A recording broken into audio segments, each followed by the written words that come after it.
and I am the founder of Willows and Daisies, and a life coach, an empowerment and confidence coach. This is my partner, Dave. Hi. And we are going to be talking about appearances, and how appearances can have a huge control and a huge bearing on our mental health, and also how our mental health can change the way that we appear to the outside world. So putting on a facade, or how the outside world may view you depending on your appearance, and the impact that has. So, your one, you say that appearance you don't care about how other people view you.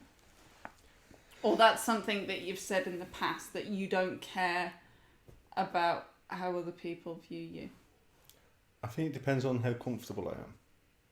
So it's like around you and the girls, I'm comfortable, so I don't really pay much attention to my own appearance. So I will just let my hair grow, let my beard go scruffy. Lucky you know me. it. You know what it's like. Yeah. So in a way, no, it doesn't matter to me. I think it matters more to me when I'm trying to either make an impression, or say I've got a big night and I'm going out or something like that. Possibly when, you know, before I met you, and I was trying to fit in with other people around me. So like we've already spoken about, I'm sort of like a chameleon. So I sort of like adapt to the way people are around me. So it's like the clothes that I wear, I take inspiration from those who I'm a part, the groups that I'm a part of at that point, and I'll listen to their recommendations, and I will just take all that in and change and try and fit in, but I'm never really truthful to myself, I guess. Okay. Do you feel uneasy if you think that you're not going to fit in? Do you feel anxious about being an outsider, being an outcast? No, I think it's something that I've done all my life. I've always tried to fit in places, and then I'll find somewhere that I feel comfortable. But then there's other things. There's other things that just make me feel uncomfortable about being there. I like it, but I don't. There's never been really a place where I just felt that I can just be me. Generally, when I meet new people, I'm very, very quiet. But once you get me talking, that's it. I don't shut up. Noted. See, because I know that you get judged a lot on appearance. You're a big guy, shaved head, beard, covered in tattoos. So I know that when we're out, you get... people have a certain perception of the way that you're going to be. And the thing is, the people that I know, so work colleagues and people that have got to know you, they've always called you the big tattooed teddy bear. And that kind of became your nickname, you're the tattooed teddy bear, because the way that you appear to be is kind of big and gruff, whereas actually you are extremely soft and cuddly. You are very softly spoken, and you are thoughtful and considerate, and it's not something that people tend to associate with the appearance that you have, because the tattoos and the bald head and the leather jacket that you wear and stuff, people build a narrative around you and who they think you're going to be based on the way that you look. do you think that has held you back from being your truth because you know, or you've walked into a situation and you've already felt judged by others, so you haven't let your guard down because they've already judged you? Yeah, I do get judged quite a lot. Having my neck tattoos was a very, very big decision. It was like, if I do this, then I can never work in the corporate world, and it was like, do you know what? It's something I wanted to do. It was a way of expressing myself. My tattoos have always been a way of expressing myself, and don't get me wrong, I've got ones that are terrible, as you know. But yeah, that was a massive decision when I came to do it. And do I regret it? No. Do I get people approach me and think that I'm this terrible person? Yes. Are they right? No. There's a meaning behind the artwork that I've got, and if people want to ask me about it, then they're free to ask me about it. If they want to come up with their own conclusions, let them. I'm not really bothered. Children love me. I don't know why. They must look at me like I'm just like some big colouring book or something, but they tend to like me. Children don't judge on appearance the way adults do. Well, exactly. They haven't got that preconceived idea, so they approach you based on the way that you act and the way you come across. The way you talk about how the soft, cuddly, big tattooed bear thing, it reminds me of like those films with the big bodybuilders in, and then somebody walks up to them and it's like, "All right, mate," and they go, "All right, mate, yeah, all right."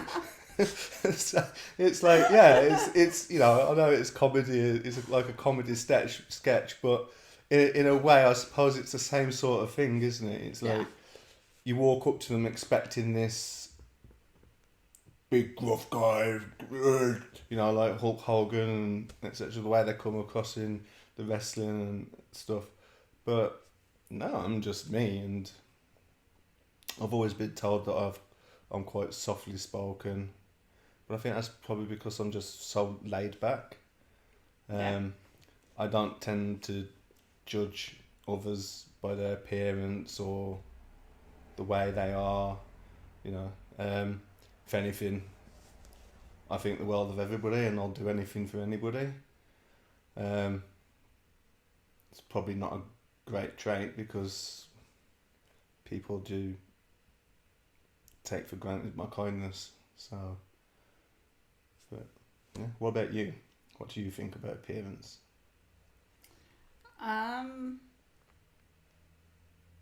I think I've used appearance as a facade for a very long time. So using it as a way to not let other people see what's going on underneath. So if I can maintain the appearance and the external facade, then maybe I can put all of the broken pieces together underneath. But it's very isolating because it stops people knowing that you need help. Because when things look, it's kind of like the swan glides gracefully over the top of the water, but underneath they're paddling like mad. It's people don't know what's going on underneath the surface, and maintaining an appearance that everything is okay, it can make you feel like you've got a grasp on the situation, but it is very superficial. So it is a way of kind of like, if I've got my nails done and my hair's done, if I've got my makeup on, then everybody will think that I'm okay, and they won't know that I've been up all night crying. It's like, it's a way of trying to hold it together, and appearance the way that I used my appearance, a lot of it was a defense. I used it to hide the fact that I was struggling or the fact that I needed help. I have a reputation as being a bitch. I I am very, very harsh, and I come across very callous at times, and that is because it's easier for people to reject that aspect of me and that facade rather than actually letting them see the real me and the true me, and having them reject that. Because if they reject the person that I really am, I have no fallback. I have no defense to that. I have no way of coming back from that situation, because they've rejected me for who I truly am, and that leaves me with nowhere to go. And being accepted is a very primal thing that we have. Humans as pack animals, our instincts are to fit in, are to be accepted, are to be a part of the clan, to be a part of the unit. And fear of rejection or fear of being on the outside of that is a primal fear that we have, that we've developed since the days of cavemen. It's because the lone wolf doesn't survive. If you get cut off from the pack, if you didn't fit in with the hierarchy, if you didn't fit in, then you were cut out. You were at risk of being cast out, and that would mean death. And so it's a very primal thing that humans have, that they want to be accepted, that they want to fit in. And so a lot of us end up leading shadow lives where we hide because we feel like we have to.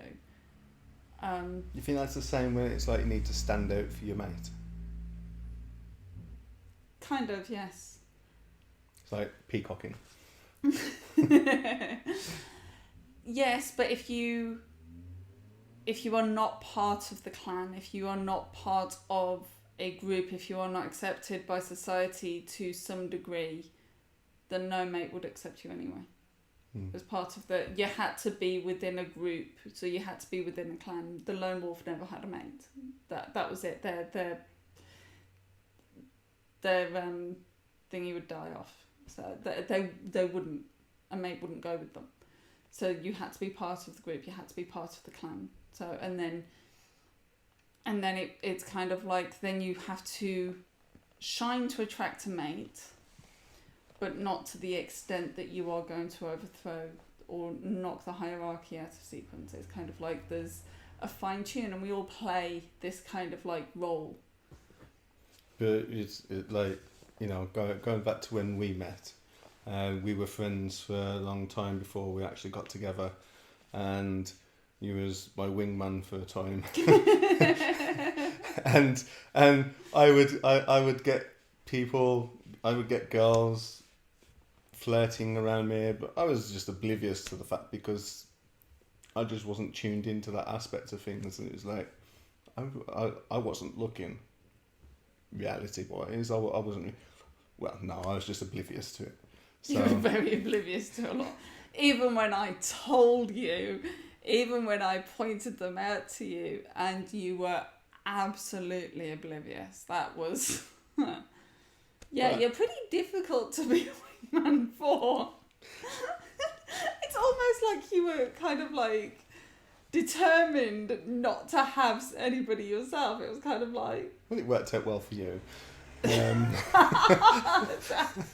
Modest as ever. But no, you going back to like the facade that you said you have. Your facade was more in the way you came across, more not so much your appearance. So when we first started talking, I just really did not know how to take you.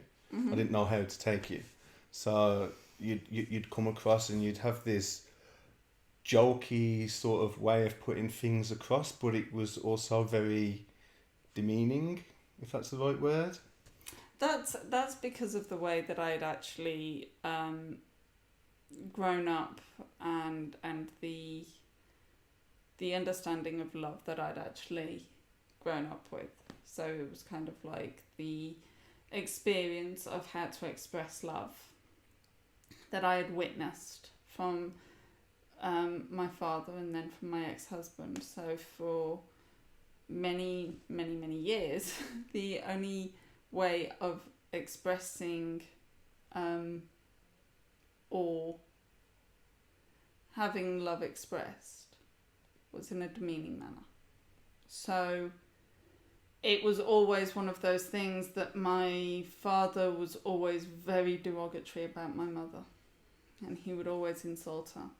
But that was apparently a loving relationship. Yeah, oh, he loves your mum. That's, everybody was like, oh, of course he loves her. And he would say, oh, I love her. But it was like the way that he spoke to her. Now I can see that was really, really wrong.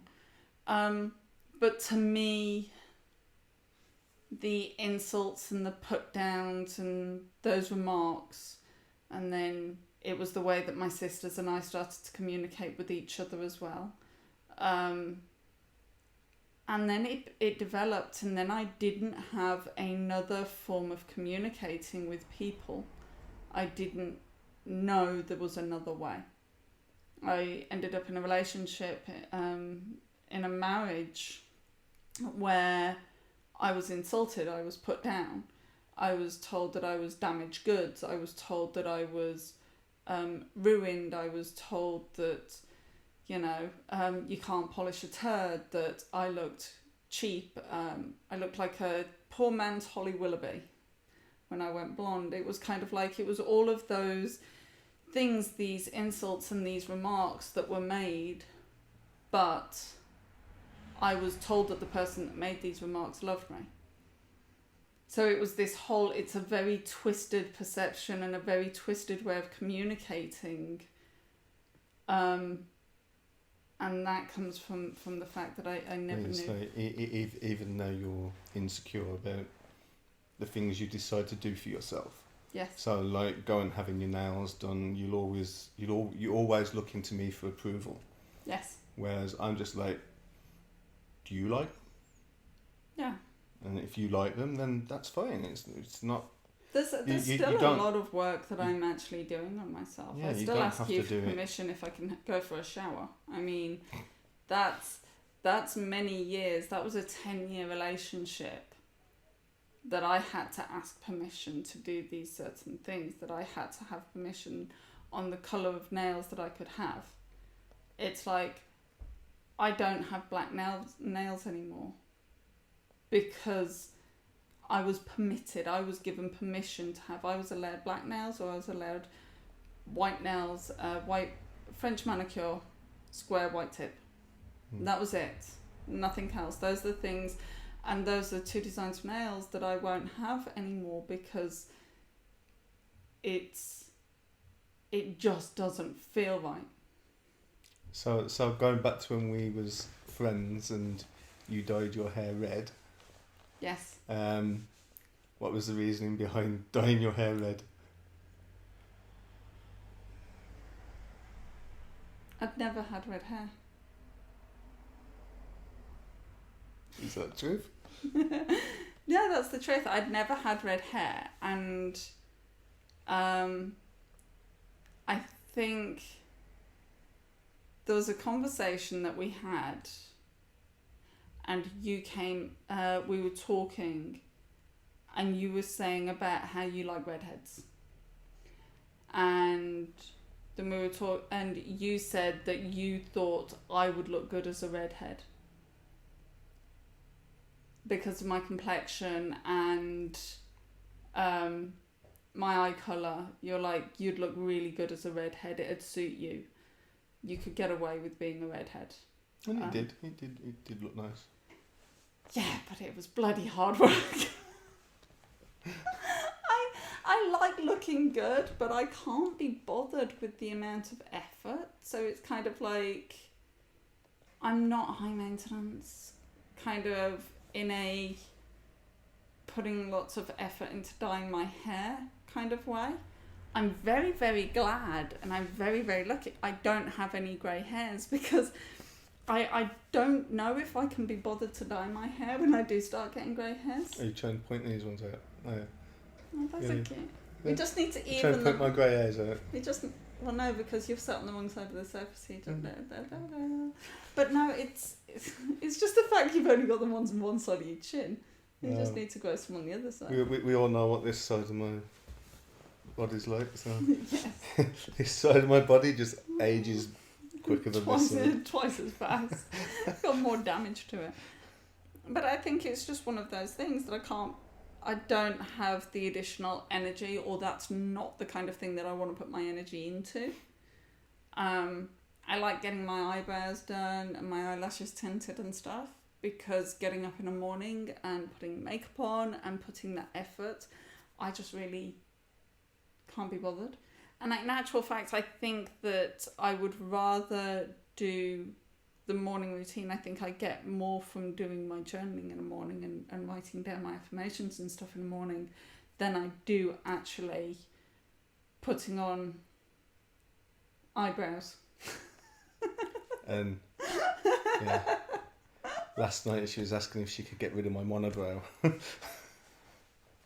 Yeah. So? No. Why? I think you just get pleasure out of causing me pain. No, that's mean. Anyway, you have such a high pain threshold that I'd have to do a hell of a lot to kind of like cause you any level of pain. I mean, it wouldn't be like plucking those few hairs out of your monobrow. It'd be waxing your chest. In all fairness, I think the most pain I feel these days is when one of the kids hurts themselves and I'm like, ooh, that looks nasty. Yeah. It's like, come on, I could put a saw through my hand and then just don't even blink.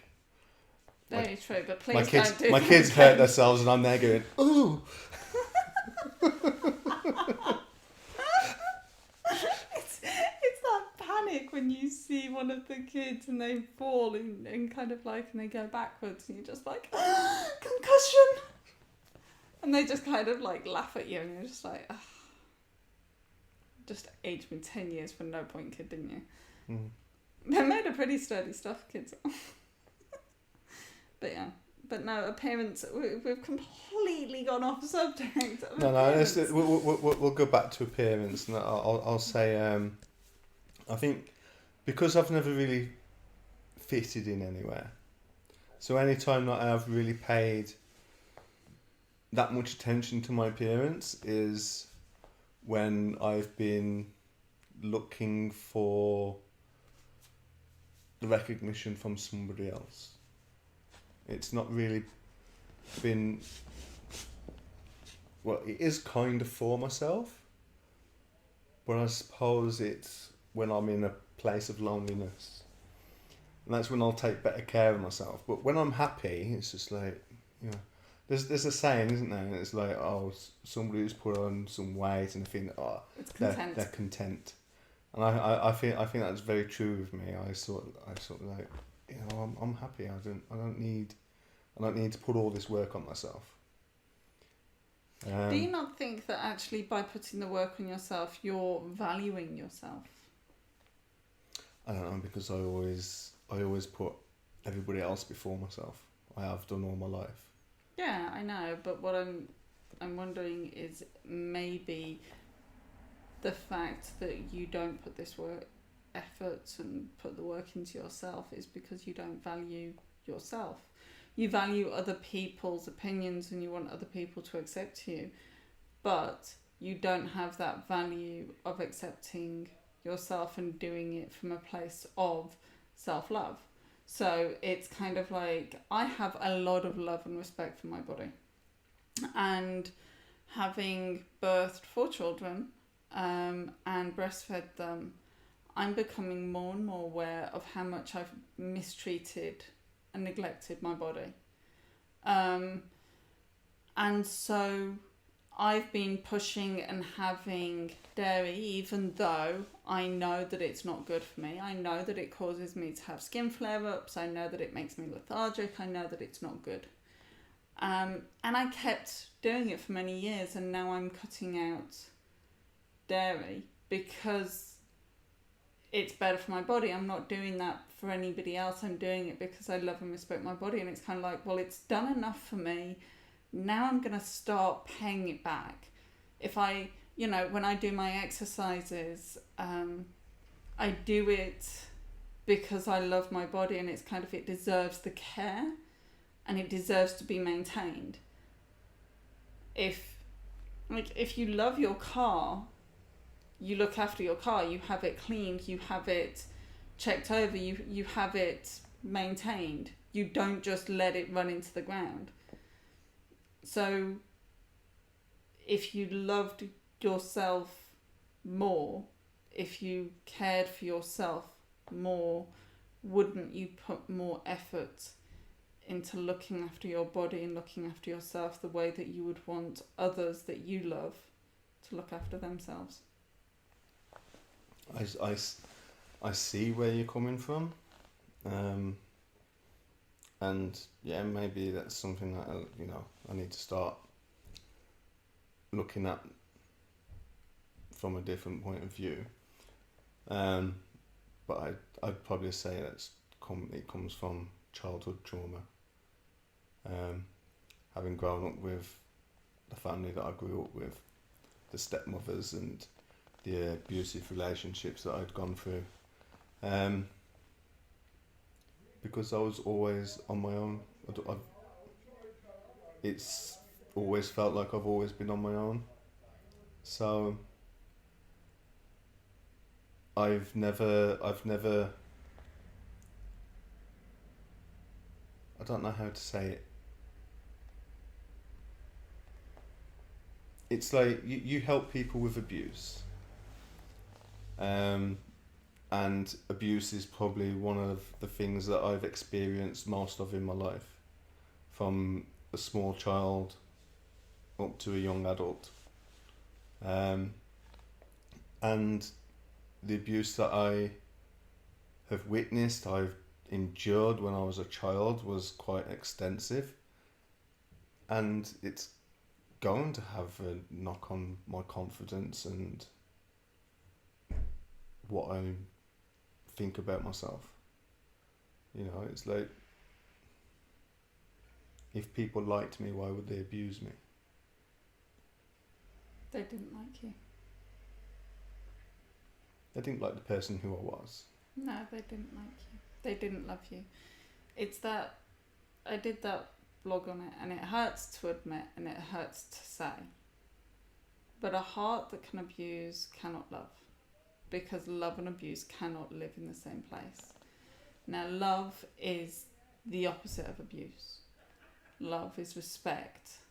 It is being thoughtful and kind and considerate, and none of that comes from somebody that can abuse you. If somebody can abuse you, they don't respect you. If somebody can abuse you, they don't care for you. They're not kind towards you. They're not thoughtful about you. They're not considerate about your feelings. Abuse is the lack of love, and they never loved you, and that's why they were able to abuse you. My father never loved me. He wasn't capable of loving me, and it wasn't my responsibility to make him love me, and nothing I did or didn't do was ever going to change that. He wasn't capable of it.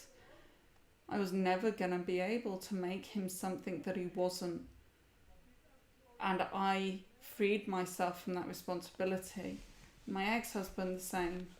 He didn't love me. He couldn't comprehend what love was. And he certainly wasn't able to love me. Because if he did, then he never would have treated me the way that he did. Because that treatment doesn't come from somebody that loves you. Those remarks and those insults never come from somebody that loves you. Not with the meaning, the intent and the callousness behind it. But nothing I ever did was ever going to change their ability to love. No one I ever became was going to change them and what they could or could not give. All they could give was abuse. And me as a child, or me as a wife, I was never going to be able to change that. The only person that could ever change that would be them.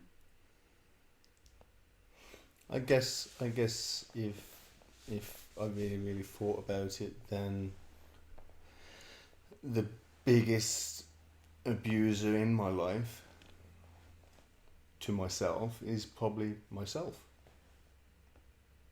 because I am last in everything. Everything else comes before me. I drive myself into the grave if I was doing something for somebody else, especially those that I love and I care deeply about. So yeah, maybe I need to look at it and start taking time out for myself. I think the biggest difference for me and the biggest change for me was when I realised that I was setting an example for the girls. And when I was tolerating the treatment that I was having, and I knew that they were watching and they were learning, and I was setting what they were going to accept as normal, what they were going to accept as right. So I have 4 daughters that are watching me, and if I'm going to tell them to drink the water because it's good for them, I have to drink the water to set the example, because they'll watch.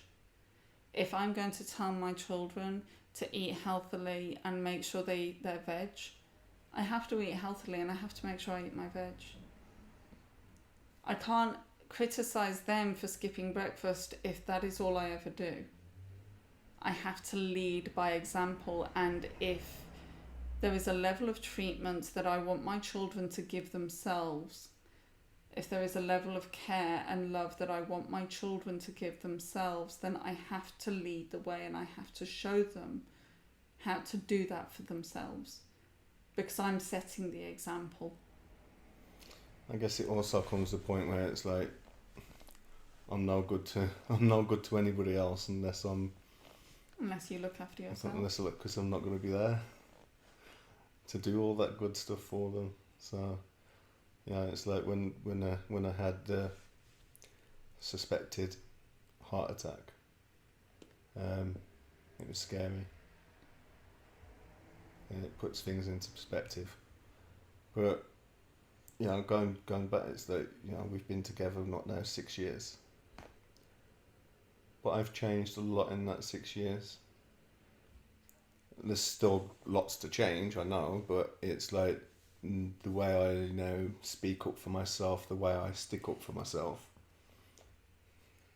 I'd never challenge anybody. I just accept everything. But it's like, no, there's certain things that I just won't stand for. I've learned to say no rather than say yes to everything. So yeah, it's a journey that it's not going to happen overnight. It's not going to happen over a couple of months. It's not going to happen over a year. It takes time. It takes time for those new changes that you make for yourself to actually stick with your conscience and say, yeah, I need to do this. I think it's a journey that you never stop. Because as soon as you stop growing, you're dying. So you just keep growing. You go to the next level. There's always something more that you can work on, that you can improve on. And at every single level, you get to love yourself more. You get to step into being a better version of yourself. You used to struggle and you used to have a lot of problems about speaking up, and now you can. And I am so proud of you, because the things that you have to say and the things that you have to share are going to be so powerful. the love that you have for the girls is unparalleled to anything that I've ever seen them receive from anybody else apart from me. But no, it is one of those situations that you just pour that into so many other people. But it is that thing that there's that analogy, isn't there, that you have a glass jug inside of you and there is a tap that is constantly pouring into it. But every time you pour out of your jug and pour into those around you, that tap isn't able to continue to top you up. You're moving it out of the way. And each time you're depleting yours until eventually the jug will be empty. You tire out like I did the weekend. And yes, and you will flag. You can't keep doing that. You're too valuable. I guess in a way it's like I just don't want anybody to have to experience what I've experienced. I wouldn't want that for anyone, and you know, all through my life, and I've always been scared of that saying where people turn around and say, "Oh, the abused become abusers," and it's like, no. If you're an abuser, it's a choice. I see now. This is another story. It's kind of like, because you know I live my life by just kind of like analogies and stuff. But it's the one. There is an alcoholic father, and he has twin sons. And both of the sons grow up watching their alcoholic father. And when they become adults, one of the sons is an alcoholic, and one of the sons has never had a drop of alcohol in his life. When asked why they made the choice they did, both of them replied the same thing. I watched my father. You cannot dictate what somebody is going to be based on what they have gone through. You cannot say that a victim is going to become an abuser, because it is a choice that is made. A bully will not always... the person that was bullied will not always become a bully. The person that was abused will not always become an abuser. It is a choice that is made to either heal the wounds and stop the cycle, or to continue the cycle. But that is a choice that every single person has. And even if somebody wasn't bullied or wasn't abused, it doesn't mean they are exempt from the risk of falling into those categories in the future. Becoming an abuser, becoming a bully, becoming a narcissist to a degree, or developing these traits or developing these personalities, it is a choice that you make. I think the fact that we've both been through what we've been through actually strengthens our relationship. I know it does. Because I mean, our relationship wasn't easy at the beginning. We both had issues, but we both worked through it. But when you think about it, it's like, because of what I've been through, I'm really, really supportive of you, and because of what you've been through, you're really, really supportive to me. And I've needed that. I've needed that push. I've needed somebody there to actually push me and say, no, you can do this. You are capable of doing this for yourself. And I've never really had that. I might have. I haven't had it to the extent that you've given me that. And I've always looked for it in others, but haven't had it. So I guess it's a case of I'm not worthless anymore. I've got 2 beautiful stepdaughters and 2 beautiful daughters with you. And that just proves I'm not worthless. So maybe you're right, I do need to start looking after myself a bit more. So I will start going to the gym a bit more and play some squash. You know the girls would love to learn to play squash with you.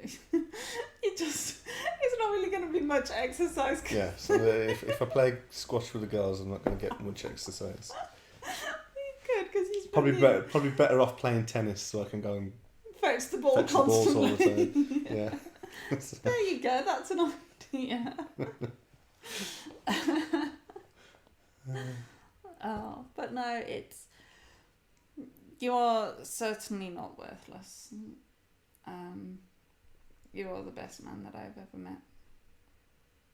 And it is one of those things that I look forward to the day when you start to value yourself.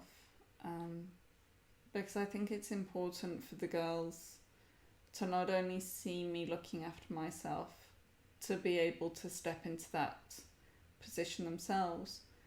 I think they also need to know that their partner and their spouse had to support, and what a loving and supportive relationship is, and we need to show them that this is a healthy relationship and that this is how adults work through things, and this is how we take care of each other and take care of ourselves. It's a partnership,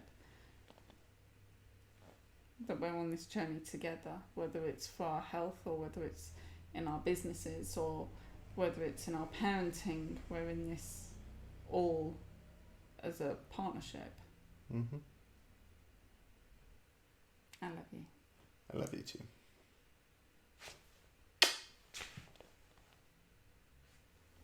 It was a very slow moving kiss.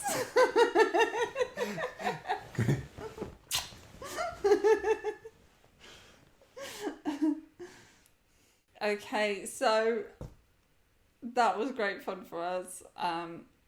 If you have any feedback, or let us know what you think, or any other subjects that you would like us to talk about. Otherwise, yes, take care, and we will see you soon.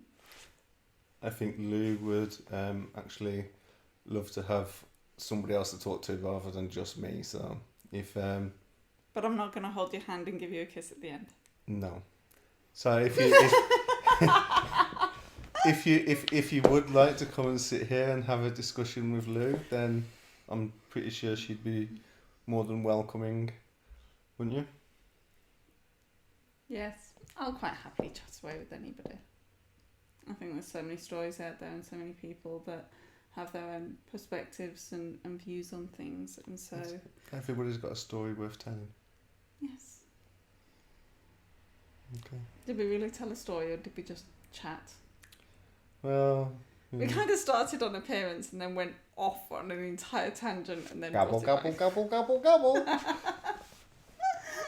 Oh, do what you're good at. Okay, cheerio. Bye.